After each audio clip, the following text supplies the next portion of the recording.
यह कहानी एक ऐसी फर्जी टीचर के बारे में है जो अपने ही एक स्टूडेंट के प्यार में पागल हो जाती है और उसको पाने के लिए वह बेशर्मी की किस हद तक जाती है। आज की कहानी में हम जानने वाले हैं। तो कहानी की शुरुआत मेन हमें जेसन नाम के एक जवान लड़के को दिखाया जाता है जो एक स्टूडेंट होने के साथ साथ एक सोशल मीडिया पर्सनैलिटी भी है और फेसबुक पर उसके कई सारे फॉलोअर्स भी है क्योंकि सिंगिंग जेसन के पैशन होता है।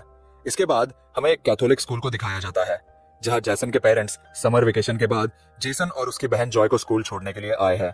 वही सारा नाम की एक लड़की को भी दिखाया जाता है जो जॉय की रूममेट होती है और वो जेसन को लाइक करती है।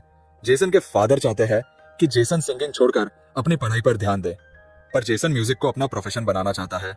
वही सिस्टर रेबेका को दिखाया जाता है जो जेसन और जॉय की टीचर है और वो जेसन के पेरेंट्स से यह प्रॉमिस करती है कि वो जेसन और जॉय का ख्याल रखेगी। इसके बाद सिस्टर रेबेका स्कूल की नई टीचर सिस्टर सोफिया से मिलती है जिसका आज स्कूल में पहला दिन है। वो सोफिया को इस स्कूल के नियम कानून बताते हुए ये कहती है कि यहाँ टीचर्स के लिए प्रोटोकॉल है कि वो स्कूल में बिना मेकअप के आए। जिसके बाद सिस्टर सोफिया अपनी लिपस्टिक मिटाने लगती है। इसके बाद सिस्टर रेबेका सोफिया को पूरा स्कूल दिखाने लगती है तो वहीं पर इन्हें जेसन मिलता है। तो सिस्टर रेबेका उससे उसकी नई टीचर सिस्टर सोफिया से मिलवाती है, लेकिन सोफिया ये देखती है कि आज जेसन थोड़ा अपसेट है, जिस पर सिस्टर रेबेका उसे बताती है कि जेसन ने नशे के हालत में अपने फादर की कार का एक्सीडेंट कर दिया था। तब से जेसन के डैड उससे नाराज रहते हैं और जेसन स्टूडेंट होने के साथ साथ एक सोशल मीडिया पर्सनालिटी भी है। अब इसके बाद जैसे ही सोफिया अपने कमरे में आती है तो वो अपने लैपटॉप में जेसन को देखकर उसकी तरफ अट्रैक्ट होने लगती है और जेसन को लैपटॉप पर ही किस करती है, जिससे ये पता चलता है कि सोफिया जेसन को पहले से जानती है। अब अगले दिन वो अपनी पहली क्लास अटेंड करने जाती है और सभी स्टूडेंट को अपना इंट्रो देती है, लेकिन उसी दौरान जेसन और सारा को बात करते हुए देखकर सारा को आगे बिठा देती है, जिस पर सारा को बहुत गुस्सा आता है। लेकिन यह देखकर जेसन की बहन जॉय को थोड़ा अजीब लगता है क्योंकि कैथलिक स्कूल में टीचर इस तरह का रूड बिहेव नहीं करते हैं। अब जैसे ही सोफिया बुक ओपन करती है तो जॉय कहती है कि क्लास शुरू होने से पहले सभी प्रेयर करते हैं। जिसके बाद सोफिया खुद प्रेयर करने के बजाय वो जॉय को प्रेयर करने के लिए कहती है। जिसके बाद जॉय प्रेयर करती है और उसके साथ सारे स्टूडेंट भी प्रेयर करने लगते हैं। तभी जॉय देखती है कि सोफिया प्रेयर नहीं कर रही और वो ये बात अपने भाई जेसन को बताती है। तभी जेसन को उस समय सारा का मैसेज आता है, इसलिए वो जॉय की बात पर इतना ध्यान नहीं देता। अब स्कूल के बाद सोफिया जेसन से मिलकर पूछती है कि क्या सारा तुम्हारी गर्लफ्रेंड है? तो जेसन कहता है कि मेरी कोई गर्लफ्रेंड नहीं है। ये सुनकर सोफिया बहुत खुश होती है, पर अगली सुबह वो जेसन और सारा को किस करते हुए देख लेती है और जेसन को क्लास में भेजकर सारा को डांटने लगती है। जिस पर सारा कहती है कि तुम मुझे नहीं जानती, मैं उस आदमी की बेटी हूं जो इस स्कूल को फंड दिया करते हैं। लेकिन सोफिया को इस बात से कोई फर्क नहीं पड़ता और वो उसे जेसन से दूर रहने के लिए कहती है। अब क्लास के बाद सोफिया जेसन को रुकने के लिए कहती है और उसे कहती है कि तुमने तो कहा कि तुम्हारी कोई गर्लफ्रेंड नहीं है, फिर तुम सारा के साथ क्या कर रहे थे?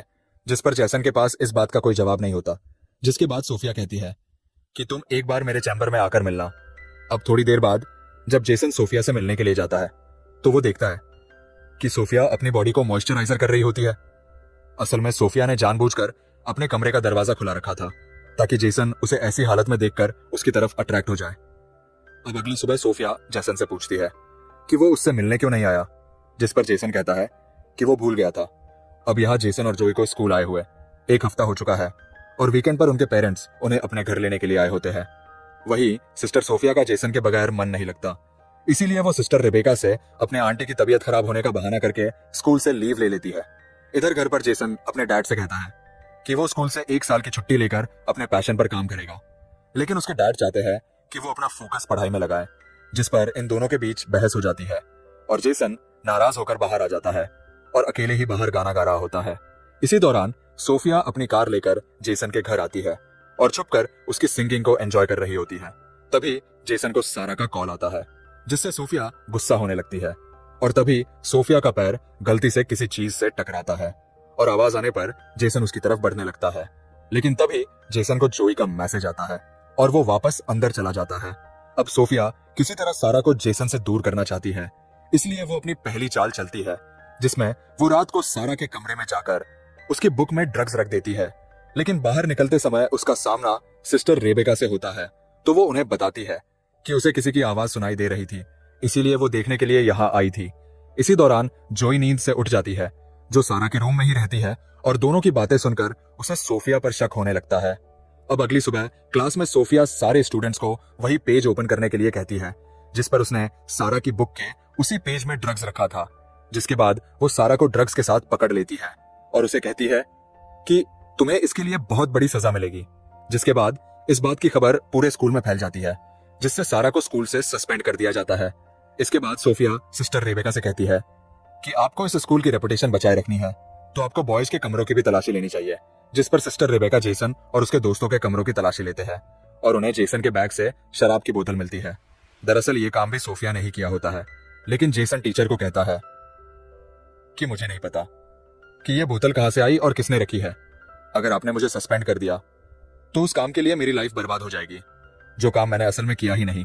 और अगर मेरे डैड को यह बात मालूम हुई तो इस बार ये मेरी जान ले लेंगे।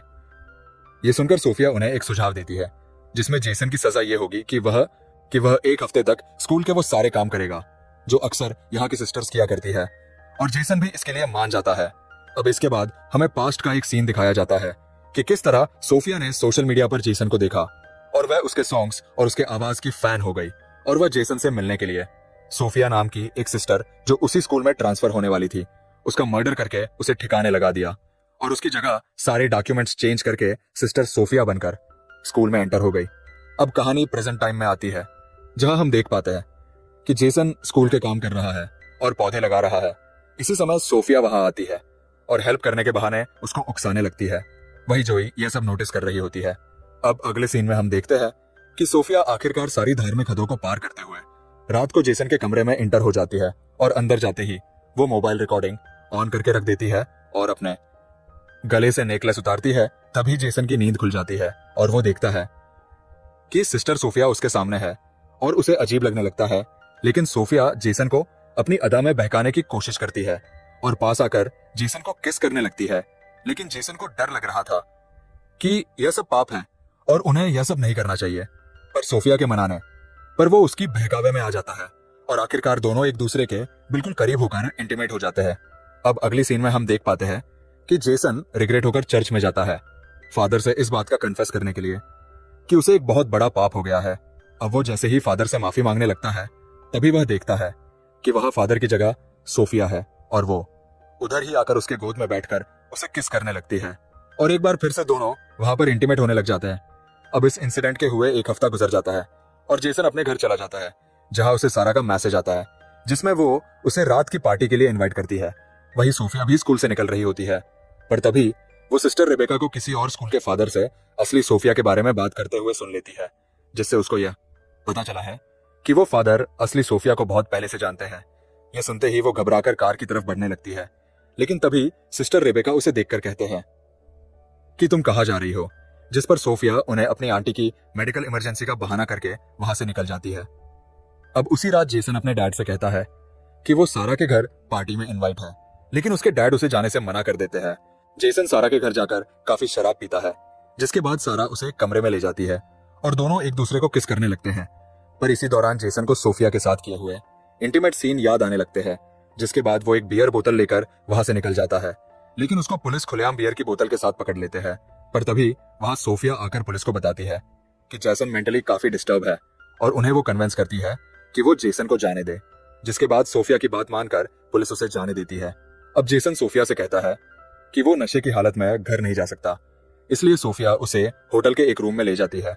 वहीं हम देखते हैं कि जेसन की माँ उसके डैड को यह समझाने लगती है कि उन्हें जेसन को उसके पैशन के लिए 1 साल का समय देना चाहिए, जिस पर जेसन के डैड मान जाते हैं और उसे घर वापस लाने के लिए जाते हैं। वही इधर जेसन को रूम में लेकर आने के बाद सोफिया अपने कपड़े उतारने लगती है ताकि दोनों फिर से इंटीमेट हो सके, पर जेसन को शक होने लगता है कि वो हर जगह उसे फॉलो कर रही है और वो कहता है कि हम दोनों ने आज तक जो भी किया वो वाकई में एक बहुत बड़ा पाप है और मैं इस रिग्रेट से बाहर नहीं निकल पा रहा हूँ और अब आगे से हम दोनों ये सब कभी नहीं करेंगे।